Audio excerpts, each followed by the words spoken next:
Fear Factor, 15 minutes to your ideal retirement. This is Adrienne Berg with financial advisor Ronald Gilak answering your questions in a 12-part webinar on how to prepare for your retirement that you'll love and deserve. This is our second in our 12-part series.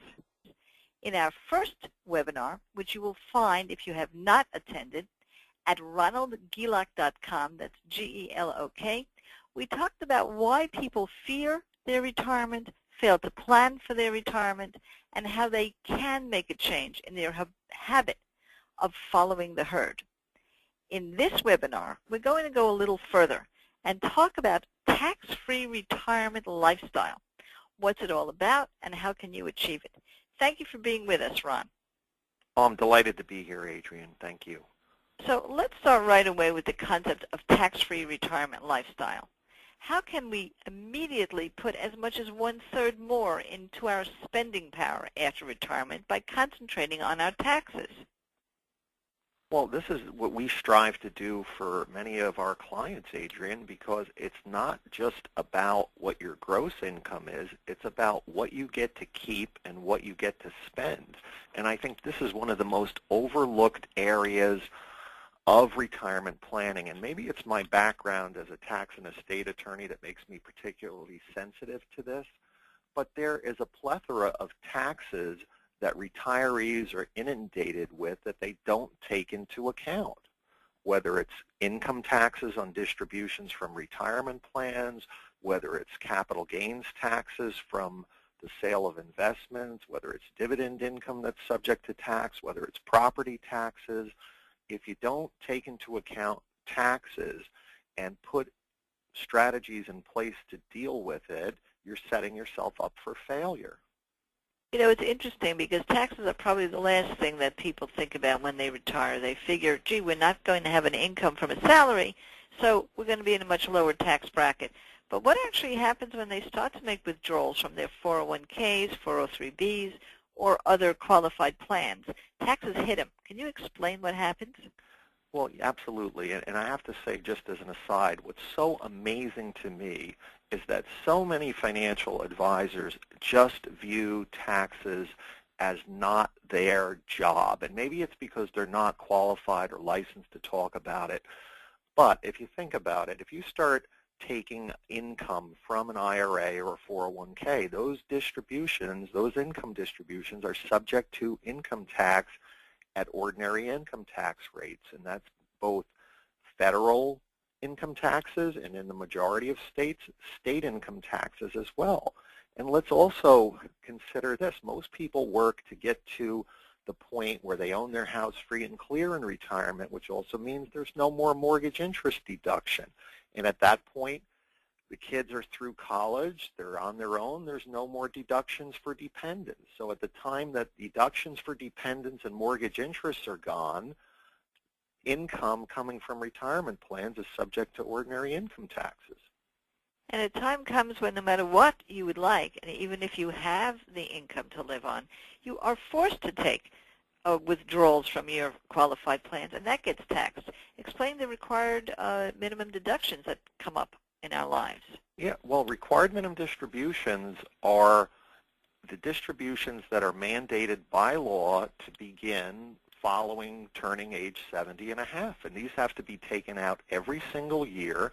And as you go through your 70s and beyond, the percentage of those distributions increases. And what's really startling to me is that people are told, well, you shouldn't take any money out of these retirement accounts in your 60s because they may be subject to income tax without taking into consideration the fact that income tax rates in the future are likely to be significantly higher than income tax rates are today. And of course, if you are in your 70s, you probably are having a harder time paying those taxes because you are in the midst of your retirement years. Oh, now, yeah. Now, of True. course, we have other kinds of taxes as well that people don't think about that don't have only to do with income taxes, federal and state. Just remind us of some of the other taxes that we have to cope with if we really want to live a tax-free retirement lifestyle. Okay, and how about property taxes? Property taxes, particularly in the Northeast, can take up a significant portion of a retiree's income. Also, dividends are subject to long-term capital gains tax rates normally. And if you sell an investment at a profit, you can run into state capital gains rates as well as federal. Now, depending on what your overall level of income is, your federal capital gains tax rate is either going to be 15% or 20%. And then many states, New Jersey, for example, has a state capital gains tax rate at 7%. We are one of the most notorious states, I must say that, on a personal level. And that's why a lot of people do think about retiring in other parts of the country, simply because they are aware of the property tax issues.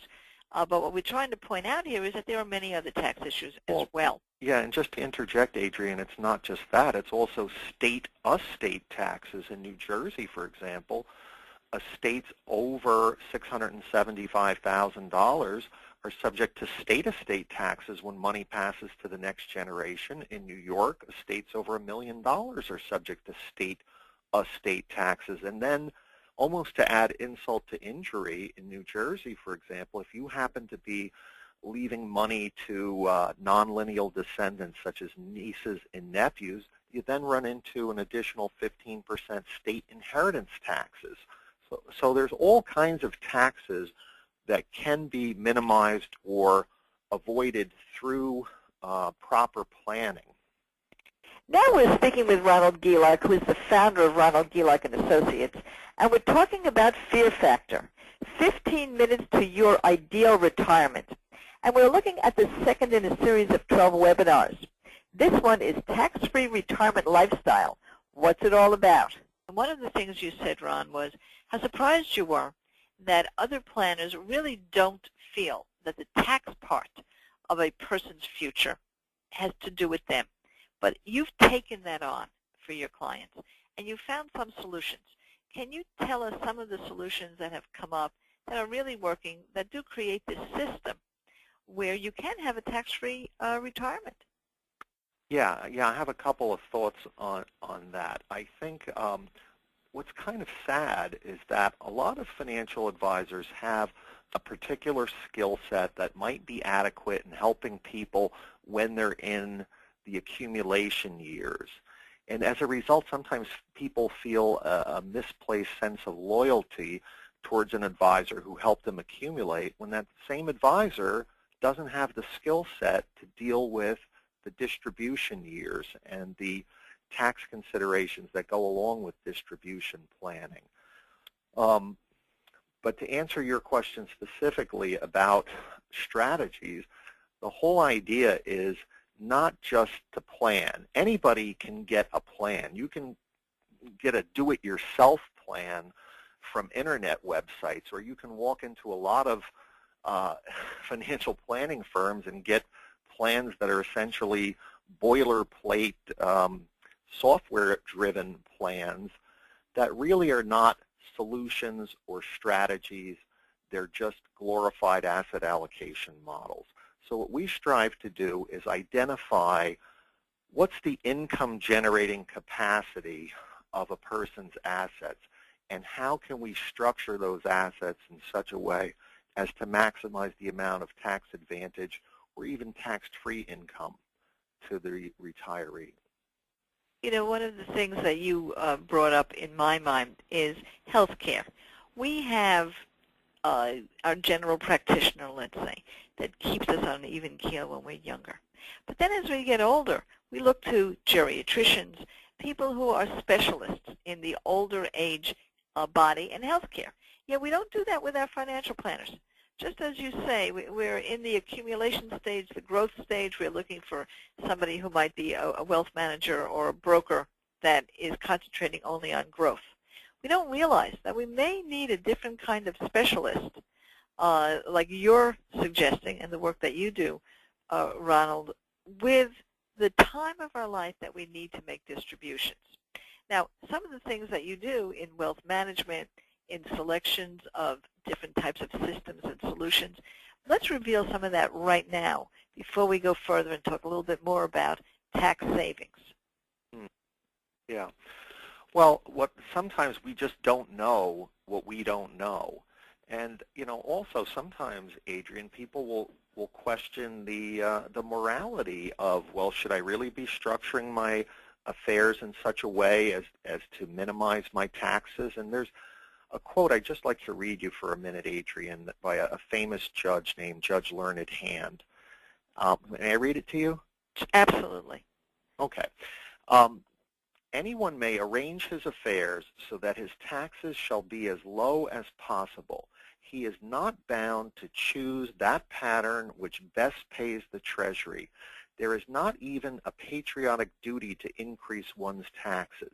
Over and over again, the courts have said that there is nothing sinister in so arranging affairs as to keep taxes as low as possible.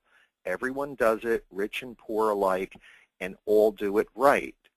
And all do right, for nobody owes any public duty to pay more than the law demands.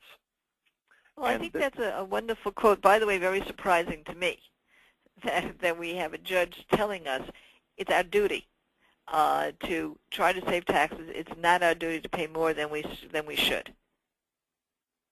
Yeah, I think unfortunately there's a segment in the media today that makes people feel guilty if they try to structure their affairs so as to pay less in taxes. But this is what we strive to do for our clients. And our clients are very smart people. Our clients are people who may have excelled in their chosen careers, but they're smart enough to know that there's areas where they could use a little help. I mean, when I was a kid, Adrian, we had a family doctor. The family doctor made house calls. Today it seems every doctor is a specialist, seems almost every attorney is a specialist, yet the mistake that a lot of people make is they're dealing with financial generalists when it comes to the most important phase of their life, which is retirement, where the name of the game is to make sure that you don't outlive your money, that you don't want to run out of money before you run out of breath. You want to optimize your quality of life in retirement, and that's really what it's all about. Now, one of the things that you really have done is raise our consciousness on the importance of looking at taxes. And it usually isn't the first thought that somebody planning for retirement has. And it's a wonderful thing that we can now concentrate on. Just before we wrap up, what are some of the solutions that you've come up with that you often suggest to clients? And from that, we're going to be able to bridge the gap to the next third webinar in our series that has to do with how we really should be planning. Well, I just want to introduce a concept, and this is an interesting concept. If you think about it, nobody goes through retirement driving around without car insurance. Nobody goes through retirement by canceling their homeowner's insurance. And nobody goes through retirement canceling their health insurance. But our premise is that it may actually make some sense to take a portion of retirement savings and position it in such a way, insure it, if you will. So there's strategies that are available where there's offerings that we can go to from insurance companies where we can custom design programs to provide meaningful guarantees both as to protection and income generation. And we can even structure things in such a way as to be able to generate tax-free distributions. We can structure things in such a way as to participate in the upside that certain market indexes like the S&P 500 index offer, where we can limit the downside. And it's back to what I said earlier. Sometimes we don't know what we don't know, and our job is to not only plan for our clients, but to educate our clients and bring them up to speed and give them a whole new set of skills and strategies. In our first webinar, you discussed how we often are in the habit when it comes to financial planning of running with the herd. We hear what's in the media, and that's what we focus on. We're very unused to thinking about insurance as anything but a death benefit. With your systems, you have expanded that use to actually be wealth insurance, not just life insurance. Before we leave, give us a little synopsis of that, and then we'll be able to wrap it up and introduce people to the third segment of Fear Factor, 15 minutes to your ideal retirement. Well, I think it gets back to doing custom planning, which is the type of work that we like to do for our clients. And so we're not afraid to look at offerings from insurance companies just because some offerings from insurance companies might not be desirable in our view. For example, whenever there is a savings program that can provide guaranteed income and that's held at an insurance company, that account is categorized as an annuity account. But all annuity accounts are not created equally. There's some we would not want to touch with a 10-foot pole. There's a handful that are actually ideal for producing guaranteed income in retirement without giving up control. That's just one example. But we can also structure another type of program from an insurance company where we're using something known as indexed life to grow money free from current taxes, but also create distributions, spendable distributions that are not subject to income taxes.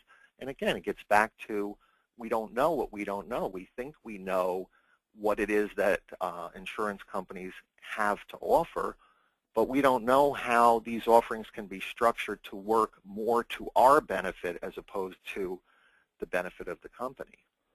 Thank you, Ron. We're going to be looking forward to the third in our 12-part series. In our first part series, we learned that the fear factor really is not the best handmaiden of a great retirement, but often brings us to making decisions that are wrong for us. In this particular webinar, we focused on taxes and how many types of taxes there are and how often we forget about the impact of taxes on our retirement and spendable income, and that there are some solutions. But again, going back to webinar 1, we have to be able to stop what we're doing that's habitual, stop responding and reacting to the media only, find out what we don't know, and expand our thinking. And Ronald Gielak and Associates helps you do that. For those of you who missed the first webinar, you'll find it on their website, Ronald Gielak and Associates, that's G-E-L-O-K. And we thank you very much and look forward to the next time.